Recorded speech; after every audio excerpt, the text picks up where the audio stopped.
all of Hermit Dan's stuff was in the way. And at that point, she drove over his hose and a bucket, and he hollered at her, "Get the fuck off my hose." This is the All Terrain Podcast, Episode 10. I'm Mike Henderson. The voices you just heard are my guests today, Brent Hart and Sean O'Mara. These guys are two good friends from here in Reno, Nevada. We've done a lot of mountain biking together over the years, and in recent years we've all gotten back into four-wheeling and off-roading. If you follow our YouTube channel, All Terrain Family, you might have seen Brent and Sean in the video from our family adventure on the Deer Valley Jeep Trail. If not, well, it's a real treat. You should grab a beer and check it out. You should also check out our website where you'll find hats, patches, and stickers that will make your truck a better overlander and have been proven to prevent shock fade. Check it out at allterrainpodcast.com, and you'll never have to hear ads for mattresses and mail-order kale salad on this podcast. All right, here's episode 10 with Sean O'Mara and Brent Hart talking about their adventure on the Plumas Backcountry Discovery Route in Northern California. All right, guys, how's it going? Thanks for coming. Thank you. Hi, Mike. Thanks for having us. All right, so we're going to talk today about the Plumas National Forest Backcountry Discovery Trail. I've got this little book right here that we picked up at, I think I got this at the Plumas Ranger Station in Gray Eagle when we went to cut down a Christmas tree. So you can find these at any of the ranger stations, or you can go online and download it from the Plumas National Forest as a PDF. It's a little spiral-bound little thing here. So this is a trip that I planned and I scheduled and I talked you guys into doing, and then I didn't go on because I was sick. So I've been super bummed and pissed, and that's why I really haven't asked you guys about it, because I was like, screw those guys. So you must have been really sick. Yeah, now you're here and we're going to talk about it. So, so generally the map is there are 7 maps and 7 sections in this. It goes from basically Laporte, California to Lake Almanor, through Quincy, and Spring Garden, along the Feather River. So where did you guys start this trail this time? Well, I think we kind of changed it up a little bit. Instead of starting in Laporte, we started in Downieville. Downieville, okay. And we took the trail from Downieville to Poker Flat and stayed the first night in Poker Flat, and then drove to Laporte the next day. Okay. Then I said a good campground. How's the drive from Downieville to Poker Flat? Is that long and boring? Not at all. Actually, it turned out to be I thought it was the best part of the trip. It's fire road, but right from the highway, it climbs right from the highway, and you're in dense forest, and it's a Forest Service road, and I think actually a mine back there maintains the road. But okay. So it's in pretty good shape, and about halfway through the trip, there's a fire lookout. Oh, okay. On that road to Poker Flat? On the road to Poker Flat. And so we didn't know anything about it, and we thought, hey, let's take this right turn and go check it out. Huh. And glad we did. Yeah, that was one of the highlights, was that fire lookout, and they keep somebody staffed up there. He stays up there 24/7 for, I think, a 10-day shift. Huh. And super friendly, and showed us everything about the fire lookout, and showed us the different peaks, and pointed at the road that we needed to go on to continue over to Poker Flat. Cool. Is that a nice campground, Poker Flat? Poker Flat's an interesting campground. It's like an OHV staging area, right? It's an OHV campground. There's maybe 5 spots max. It's not really a staging area. It's just a OHV campground, but it's real popular with some miners. There's a couple claims back there, so the only other people at the campground were miners with active claims. Huh. And it's right on a creek. Okay. So there's water running by there, and I enjoyed it, actually. Cool. Right at the bottom of a ravine. So the road, going back to the road across to Poker Flat, after we left the fire lookout station, got real sort of technical. A nice descent down into Poker Flat. It was basically a big V. Huh. And what was the sign that we saw? You're on your own, travel at your own risk. No cell phone coverage, no tow, travel at your own risk. Yep. They have that same thing at Lippincott Road in Death Valley. Same sort of thing. So let's back up a little bit. I forgot to do this part, a little house cleaning. Tell me about your tell our viewers, our listeners, because I know, but tell me about your truck and who was with you on this trip, Sean. So this was the first trip in my new to me vehicle. It's a 2012 Ram Power Wagon. I had a Wrangler, wasn't working for our particular situation. Then I had an F-150, and of course that wasn't working. So I finally found a used Power Wagon because it would tow our RV trailer, because it comes with lockers and disconnected sway bar and 456 gears. So it's a box stock Power Wagon. Cool. You've since made some other mods, but they weren't on there at the time. But right at the trip, it was box stock. I've modded it a little bit since then. Right. It was just you and Emmett, right?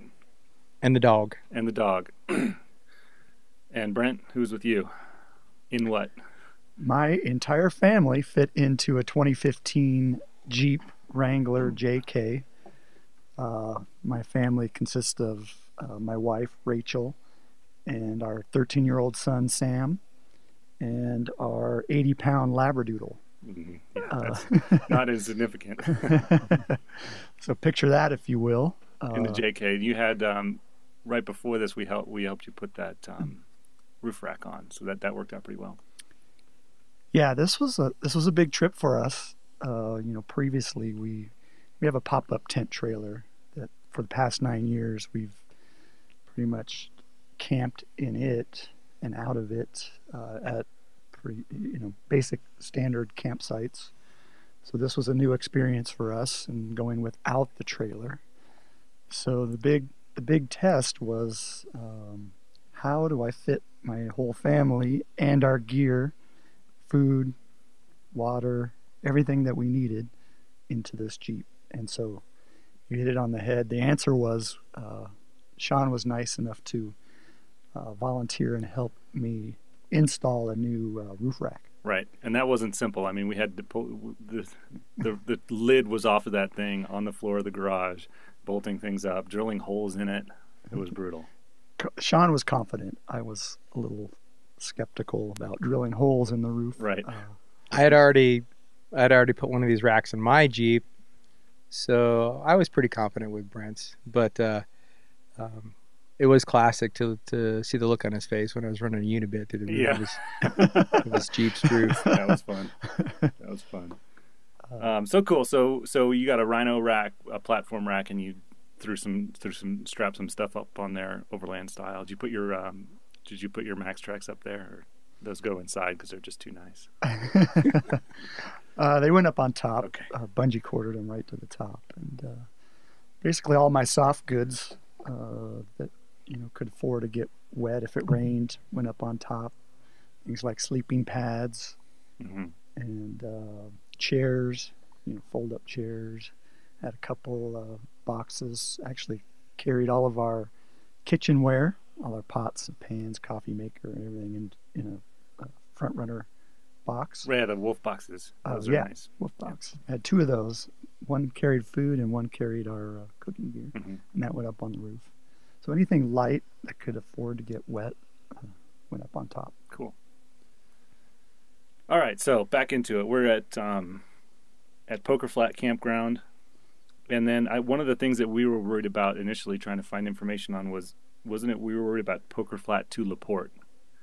Did that end up being challenging? It was fun. I wouldn't say it was that challenging. It was fun.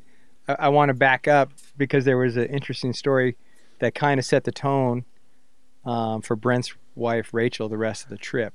Before we got to Poker Flat, we're on the steep descent that Brent was talking about earlier, and we get to this old YJ Jeep, probably late 90s. It was in good shape, except one of the rear hubs had snapped off. Ouch. So we see this Jeep abandoned on the side of the road with its wheel next to it, with its snapped off hub, and they actually got the they put some type of steel piece of metal underneath the hub and drove it off the road. It looked very dramatic, and I remember Rachel saying, "Could that happen to our Jeep?" So the rest of the trip, yeah, she was concerned that she get out and kick the tires every time. Yeah. Every time you stop. And then there was a nice little creek crossing into the campground before we camped. Cool. That sounds good. Can you tell them, you got some intel from the miners? Oh yeah. What they say? You'll never get that Dodge up that trail. Right. So we the next morning we had a lot of fun at the campground. I really enjoyed that campground. There's one building, or what's left of a building, from the ghost town, and we had fun that night. We sat at the creek and in chairs and drank cocktails and watched the kids play in the dirt. Brent's 13-year-old son Sam is really good with my 4-year-old son, so they had a lot of fun. And then the next morning we woke up, and as we're getting ready, then I went over at that point and talked to some of the crusty old miners there in camp, and when he realized that I told him we were going to Laporte, he looked over at my truck and said, "Oh, not with that, you're not." I'm sure he didn't know the difference between that truck and any other pickup, not knowing what a power wagon is, but I was confident. That road is leaving Poker Flat is steep and rocky with some tight sections. We did get some video. I think the only thing that I did was smash a hubcap. Those things were meant to be very, smashed. very loudly, but yeah, it was a fun road up. I mean, once we got through the really steep section, it was just kind of a rough dirt road all the way up to Laporte. So you go down to Poker Flat and then back up to Laporte. Poker Flat's on Canyon. It's on Canyon Creek, according to this map. It's essentially a V, and the campground's right at the bottom of the V. You go down, and then you camp there, and then you go right back up. Can you get to? Is it close to any of the Downieville riding from there? Pretty far from that. Yeah, I can't think of any rides that would be over there. Yeah, I would say we're to the south of Downieville, the town. So okay. I think all the riding takes not south, west of town, and most of the riding takes place to the east. Didn't we northeast. cross one bike trail on the way up to the fire lookout? I thought there at one point there was a bike trail that crossed the road. I could be wrong, but I didn't see that. So, looking at the guidebook here, there's St. Louis Bridge and Eureka Tunnel. There's a town site and a cemetery and a mine. Any place to stop and look at historic stuff around there? Yeah, I mean, after we climbed out of Poker Flat, we ran across a ghost town, an old cemetery. I can't remember the name of the little establishment. There was tons of history there. There were signs to read. And yeah, that was probably one of the highlights of the trip. That cemetery was really cool. The out in the middle of nowhere, there's just all these amazing headstones, and most of the grave sites are still fenced in. And the crazy thing is two of the graves were somewhat modern. If I remember right, the last one was from 1989, wasn't it? Huh. And there was also one from the 60s. So somebody had taken their relative back there and buried him and threw up a headstone. Mm-hmm. I wonder if they have a property back there or family connection or something. I had actually read in some other books that people had actually inhabited the area until recently. And a thread that I was reading, somebody, generations, or people reflecting on the area. I grew up there, kind of scenario. So it's interesting. Cool. It's a really remote area, even the first day in. Oh yeah. So the second, I guess the first map which we just talked about is Laporte Poker Flat, which is not numbered in the book. It's sort of like an optional thing. Although if you go by the route, it takes a long time to get to Laporte any way you go, and then you have to turn around and come back the same way. And I think that was our reasoning behind starting at Downieville. If we were gonna take the time to drive to Laporte. Let's just do it on dirt and do the Poker Flat to Laporte Road one direction rather than doing it out and back. And it sounds like that was a good decision. Yeah, it was. I would recommend anybody who is to do this is to add the day and do that section of trail from Downieville to Laporte. Cool.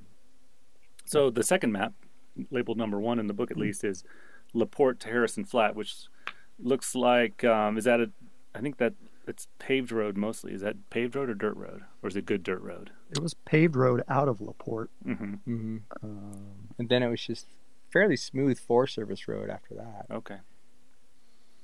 That kind of winds around. There's a couple of historic marks: Gibsonville, Sawmill Ridge, Pacific Crest Trail crossing, and Columnar jointing. Did you see the Columnar jointing? That's like Devil's Post pile, big columns of. We looked for that, didn't we? Is that no? That was the day before. Yeah, I think we saw that, but we didn't stop. At that point, we felt like we needed to get moving forward so that we could find our next camp spot to camp that night. Where did you end up camping that night? Was it Harrison Flat where go ahead, Sean. Yeah. I've heard part of the story. We had actually pinpointed Harrison Flat as a potential camp spot that night. Right. And of course, when we got there, it wasn't exactly what we had hoped for, but yeah, it was flat, right? Well, so that's the thing, is any section in there is marked flat is because it literally is the only piece of flat ground in the area. Everything is very hilly, but we were heading towards Harrison Flat, and right as we got there, I didn't realize I was passing it, and this old guy was on the road, and this is literally out in the middle of nowhere, and he kind of moved out of the way and waved, and I CB'd back to Brent and Rachel, hey, watch out for random old guy, and they didn't see him at that point. He had ducked back into the trees. Well, he vanished. Oh, well, then we realized that we passed Harrison Flat, and we turned around and went back, and then we stumbled upon this old guy who we'll call Hermit Dan. We eventually found out his name was Dan, but away off the road where you couldn't see, he had a whole encampment. He was dug in deep. He had an old RV that was not roadworthy, that was basically all dug in. He had a bunch of permanent features, and he had basically taken over Harrison Flat as his own little encampment. We drove in, and there was a loop in front of his RV that at some point would have been a campsite, and Rachel, because the Jeep was so loaded down she couldn't see behind her, she attempted to drive around the loop rather than stopping and backing up. We pulled in and saw all this encampment. We saw Hermit Dan and Hermit Dan's dog, and but as she got into the loop, all of Hermit Dan's stuff was in the way, and at that point she drove over his hose and a bucket, and he hollered at her, "Get the fuck off my hose!" and Brent is stuck in the back of his Jeep, so he doesn't even know what's going on. And I had already decided to back out, so I was already in reverse backing out. She managed to get around the loop, and we went back out towards the road and came up with a game plan. But we definitely were not staying at Hermit Flat that night. Harrison Flat. Run. Hermit Flat. It's Hermit Flat now. I eventually did walk back and talk to the guy, because he said, "Oh, he cooled off and came back out and offered that we could stay there." But I know for sure Rachel was not comfortable with that. She was having no part of that. We were moving on from there. Right. Yeah. You were done. So ultimately, we traveled, I don't know what, another 18, 20 miles down the road? Yeah, something like that. And found a nice, just sunny spot on a ridge. Keep in mind, it's October, and the temps, the highs were in the 50s. Yeah. And the sun goes down, it gets cold, so we found a nice sunny spot in a clearing. And you guys did this the first week of October, right? Yes. First. Did you leave Saturday or Friday? Saturday morning. Friday, and came back Wednesday. Right. It's called fall break for our kids at school. I remember not feeling super crappy on Tuesday. and being like, anyway. All right, so Laporte to Harrison Flat. Harrison, the next section is Harrison Flat to Highway 70, which did you guys go all the way back out to Highway 7? Because it makes like a big dog leg east and then comes all the way back. I would say we were probably in between Harrison Flat and Highway 70, camped that night. Okay. But yeah, we ultimately did go all the way out to Highway 70 because there's a river there. We never did find a place to cross the river, right? To shortcut it. So we went all the way out. It's the Feather River at that point. Which leads to another story. We just pulled over looking for the turn off. Oh, yeah. I think Brent forgot about this one. We were parked along the side of Highway 70, just looking at our maps, and a highway patrolman, a CHP, passed us, and I don't even know why I noticed him. But then before we took off again, he had turned around and was pulling up behind me, and you know, at first it was just odd the way he came up. He was obviously very cautious and somewhat defensive, and you know, asked me what we were doing, and it struck me as strange because, you know, we were obviously just two families on a trip, and I don't know why he felt the need that he had to turn around and stop and investigate what was going on. And even after I told him, he looked very tentative, so that was strange. He did at least tell me where the turnoff was. Yeah. He didn't like say he was looking for somebody, or? Nope. No. He was very few words. He did a quick inspection of your cargo in the back of your truck. He did. He looked my truck up and down really good, and despite the fact that I had a 4-year-old boy and a greyhound in the back seat and looked very innocuous, there must have been something that caught his attention. I wouldn't say Emmett looks innocuous. I wouldn't trust the guy. Anyway. Okay. He told us where to turn, which is very nice. Yeah, the turn is near Lee Summit. Lee Summit, at least correct. On this map. We thought maybe we had passed it already, but right. It turned out we hadn't gone far enough. Okay. Part of the fun of this whole trip is navigating right. the map. And there's Forest Service roads everywhere out there. Yeah. Were you using the paper maps, or did you guys pull up GPS of any kind, or iPhone? I mean, we're not super technical. I don't think you guys even have like GPS, but did you pull up an app? A GPS app, at least? No. We were just using the book and paper maps. And the big Plumas map. Yeah. It's like as big as this room. It was kind of, cross-referencing that map to the book and figuring it out. Right. Because the new map that they have is, like, they've come up with a whole bunch of new U.S. or Forest Service maps for Plumas. That one looks like brand new. And I know that there's new ones for Toyabe, too, around here. It actually comes with the, I call it the BDT trail. Yeah. It's already highlighted on the map. It's highlighted. Yeah. The resolution is a pretty big map. Yeah. So you really got to look close. Yeah. But all the the Forest Service really does a good job out there marking all the roads with signs and numbers, so you can reference the map.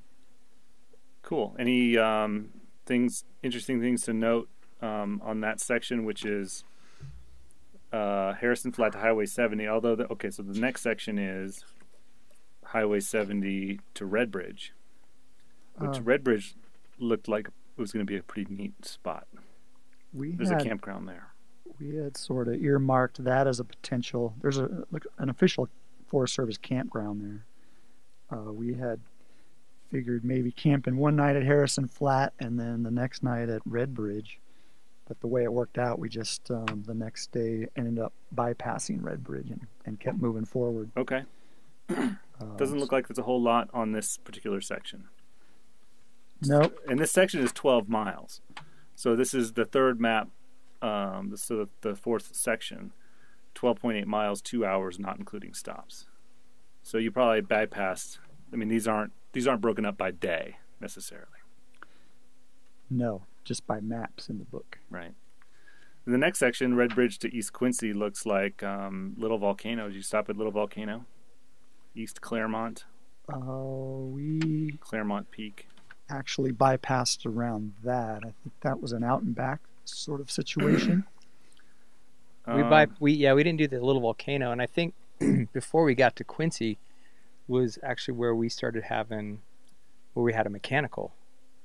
What was the campground that we stayed at after Highway 70 down to that creek? That was that Rock Creek? Rock Creek. Rock So we passed Red Bridge and we stayed at Rock Creek. And that was actually a pretty nice little campground. So the mechanical happened before. Before Rock Creek or after? I thought it was before Rock Creek. When did we decide? No, it was after Rock Creek because we left Rock Creek and we're going to Quincy, and we were going to go up over that summit, the other technical section. Oh, I see Rock Creek. It's over here. Yep. Oh no, did you work on your Jeep at Rock Creek? Correct. That's right. So what went wrong? So did the wheel fall off? The wheel didn't. But Rachel was worried the wheel was going to fall off.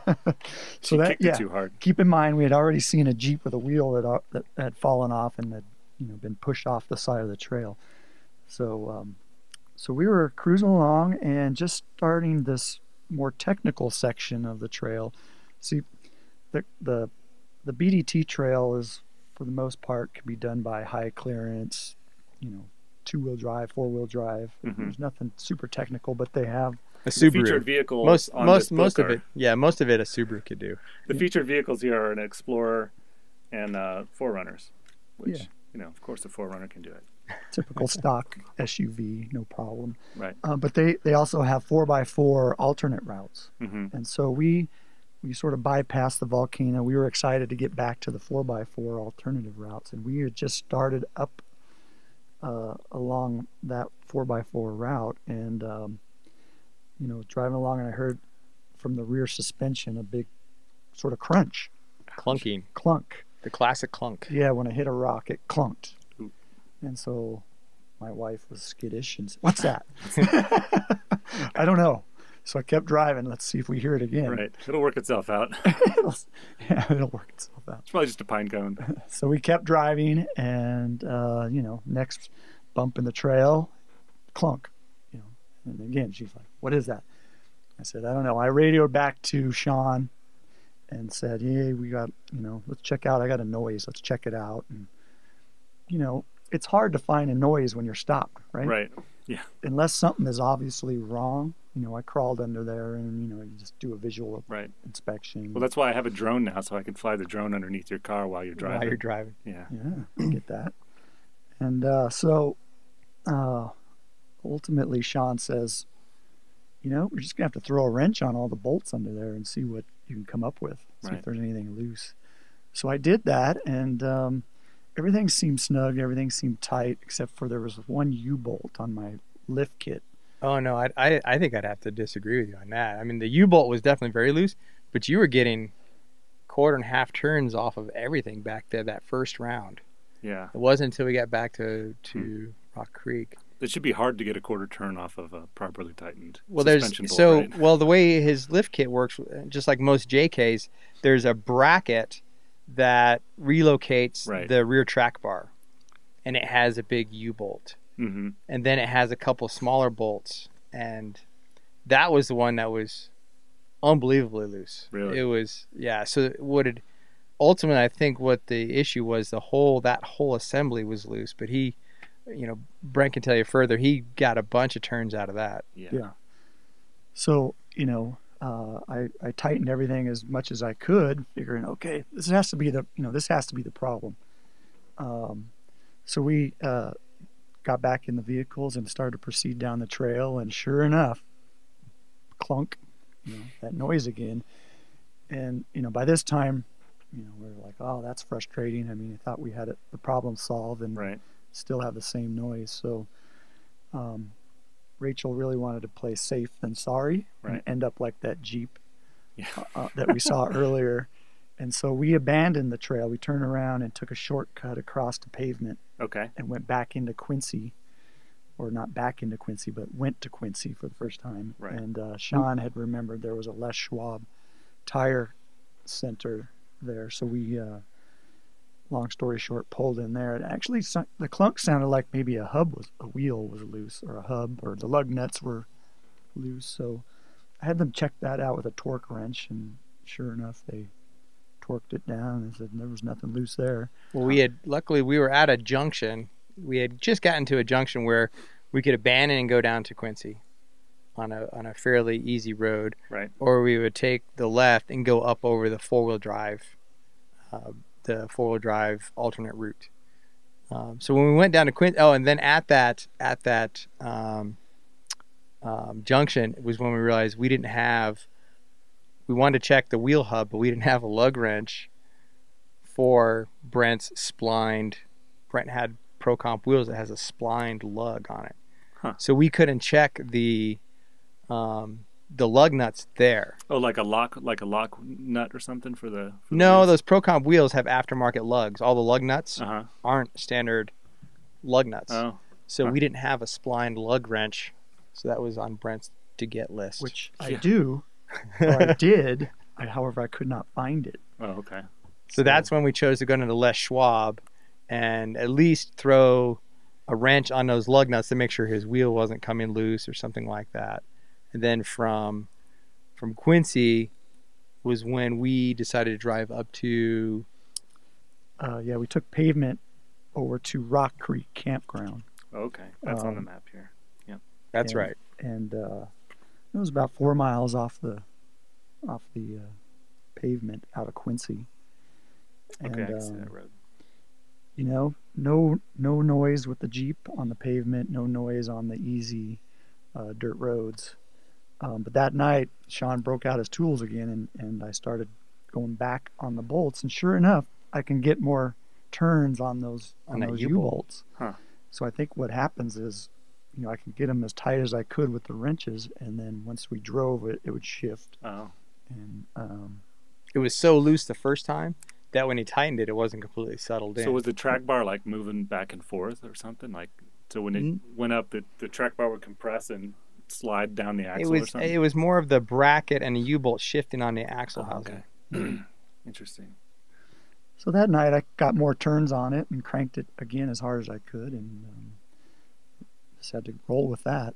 Has it ever clunked since then? It has not. In fact, we went the rest of the way of the trip and didn't have any problems. So I think it was a matter of cranking, driving it, let it settle, cranking again, let it settle, and crank some more. How many miles did your Jeep have on at that time? 30,000. Okay, so he had put the lift kit on. He had the dealer put the lift kit on brand new. So this is a lesson to everybody. Right. Brand new Jeep, brand new lift kit installed by the dealer, 30,000 miles. Maybe at, for future reference, at 25,000, take a wrench and go underneath your vehicle and just tighten everything down. Pull the bolts out and put new Loctite on them or something? I can't imagine. No, you wouldn't want to pull them out. You just want to, because most of that stuff had aircraft nuts on it. Oh, okay. So you wouldn't want to pull them back off. But I think just cinching everything back down, at least checking it. And then if there is a problem where you have to completely take it apart, then at that point you could, rather than doing it on the trail. All right. I'm going to cut them off here for now. There's more to this story, and you'll hear about the rest of the Plumas Backcountry Discovery route next time. Let us know what you think about this show with a comment wherever you feel like commenting. YouTube, the show notes at allterrainpodcast.com, or Instagram or Facebook, or, drive to the top of a hill and honk your comments out in Morse code. The All Terrain Podcast is created by me, Mike Henderson, at Reno Collective, a co-working space in Reno, Nevada. If you have something to say, look into a podcast membership where you'll get access to this studio with mics and a mixer. We also have podcasting classes and workshops taught by Chris Webster, producer of the Archaeology Podcast Network. If that's not enough, check out the Northern Nevada Podcasters group on the Facebook. Thanks for listening.